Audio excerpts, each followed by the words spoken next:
by All-Star Toyota. Ross Dellinger, speaking of coming back, he's back here with us on a Monday as college football has been front and center in the news cycle, and Dellinger has been all over the place with his stories. Remember, you can hit him and find him on Twitter at Ross Dellinger. He's over at Sports Illustrated, one of the lead college football writers over there. Good morning, Delly. How are you?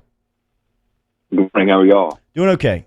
Your reaction to Justin Fields' petition yesterday being announced, and then not even 14 hours later, he's got 220,000 signatures on that. I asked T-Bob this, and you probably are a better resource here. Yes. Has there ever been a petition that has ever created or caused any change?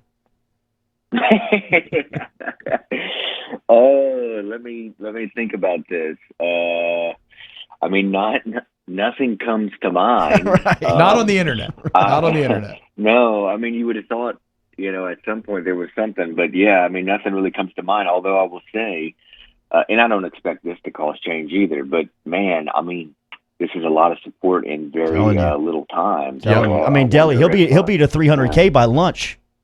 Oh yeah, I'd expect to be 1 million at some point, maybe tomorrow, and that's an interesting. That's a big place. number. And then you have all the parents that are sending the letters that Pat Forty, my colleague, has reported on. It's really interesting.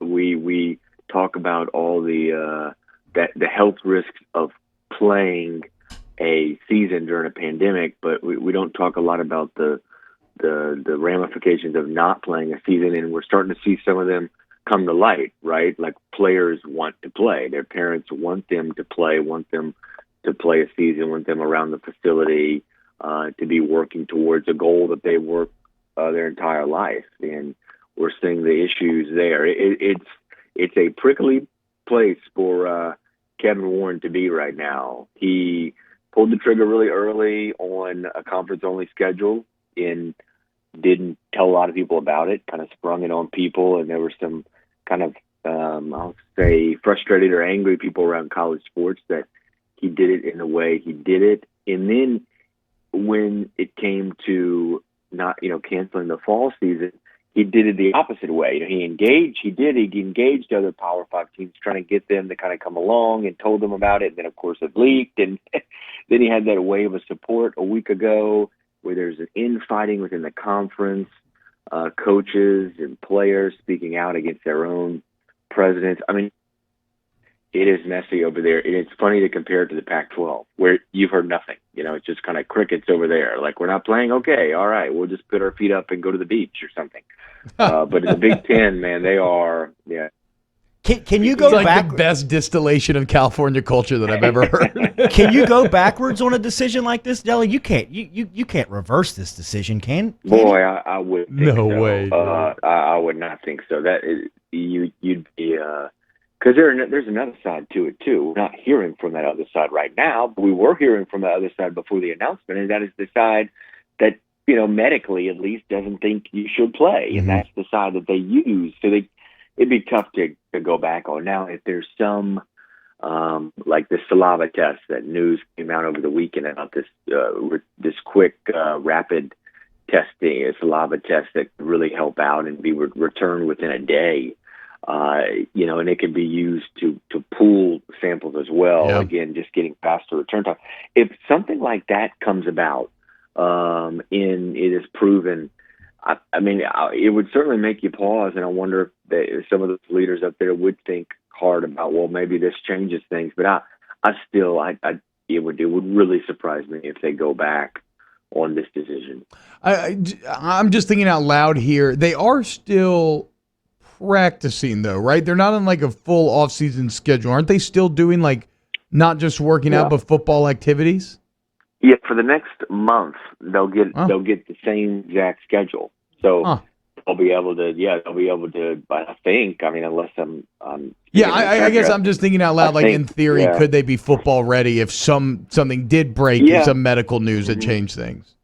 I think everything's staying the same. They'll just continue what they were doing for another month, and then after that, they will go into some kind of modified, like, fall plan that's kind of like the way it's been described to be by people in the oversight committee is it'll be a hybrid of a spring workout plan in the in-season plan. So it won't be as like rigorous as an in-season plan, obviously, and it won't be quite as light as a spring practice plan. So it'll be somewhere in the middle, and you'll be able to do a lot of walkthrough in film session and maybe some practicing.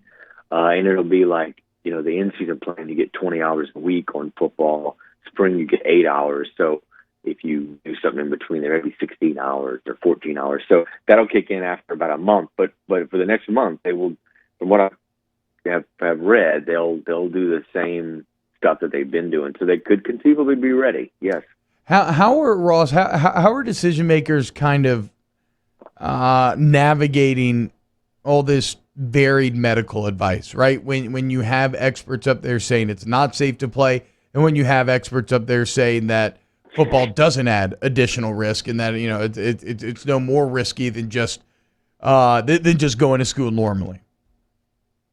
It's a complicated issue right now, and I wrote about it last week in a story that dropped Friday on SI.com. But it's like trying to answer the question of why are these medical panels from the conferences coming up with different conclusions, and there are a lot of answers. It's not just one thing.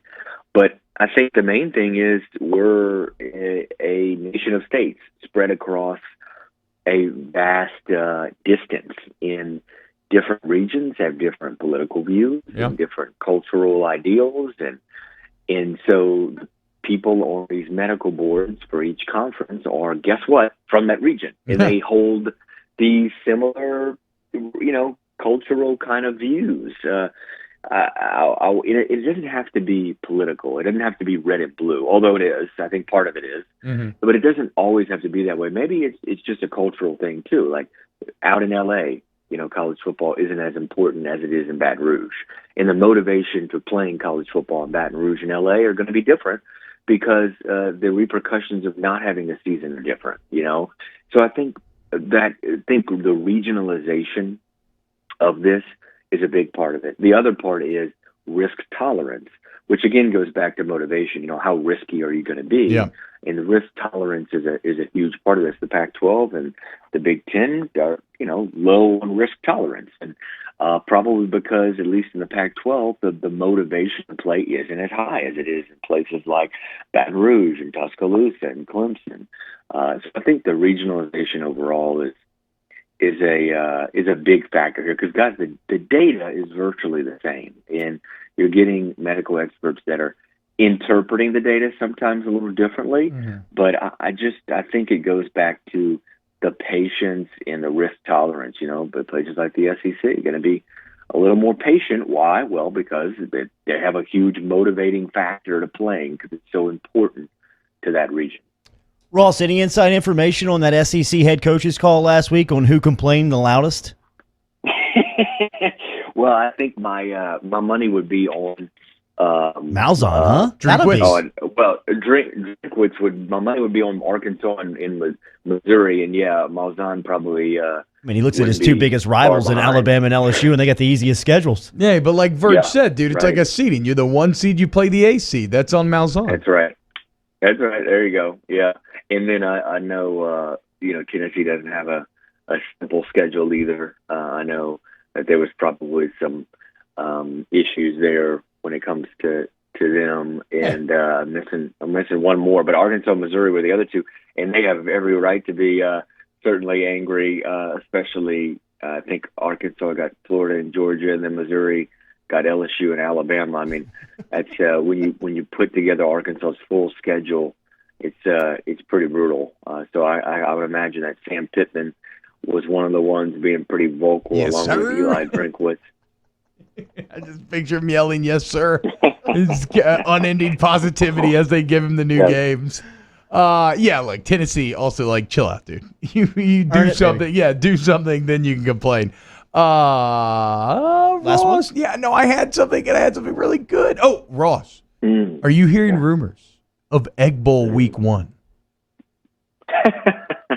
It's been this big buzz up there in Mississippi for a little while. I know.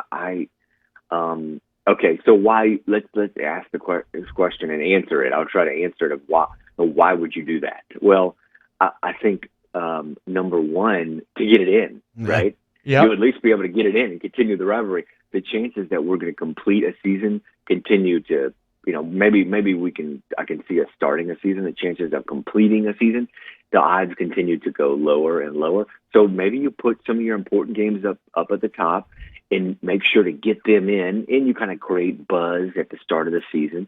So I guess I could see it, but I've not heard anything substantial about that. I think we'll find out 3 Eastern, I believe. The Feinbaum show is going to release the season openers, and then 4 hours later we'll have the full schedule. The SEC is getting all they can out of this schedule and all this announcement stuff. right. Aren't they? That's right. As much viewers as they can. Hyping up the schedule release for a season that, like, who knows The what NFL, actually buddy. ends up happening. How about this? Egg Bowl, Iron Bowl, largest outdoor cocktail party all week one.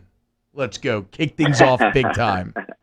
Well, the Pac-12 did. Remember the Pac-12 schedule? Now, 11 days after the Pac-12 released its schedule, it canceled the season. But it had those games early on, I believe. It had UCLA and USC, I know, as the opener, and I think there was another rivalry game as the opener. So I think conferences see it as a way to create the buzz and make sure you get that big game in. You don't have some kind of ending to. You already ended a lot of long time rivalry series with the ACC games against the SEC. So you want to get those rivalries in. Don't want to end some of these other in-state rivalry series. So it would still surprise me a little bit, and it'd be weird because I think the SEC and pray for Mark Womack, who's doing all these scheduling. It's going to be just a headache. Because do damn if you do, you damn if you don't, with the placement of some of these games. So, but I think they want to try to keep the long-standing rivalries and close to their position, their date, like LSU Alabama. I would hope that they would try to keep that in early mid-November, late October realm or something like that, and then Ole Miss, Mississippi State, Alabama, Auburn, maybe try to keep it toward the back end somehow. Wait, so Womack, are you telling me that Scott Woodward put the Womack on him? Is that what he did? That he walked in that? Excellent job, dude. All right, Delly, we got to go, man. Maybe Have a good All right, Monday, guys. and don't work too hard, man. We'll talk to you next See week. y'all.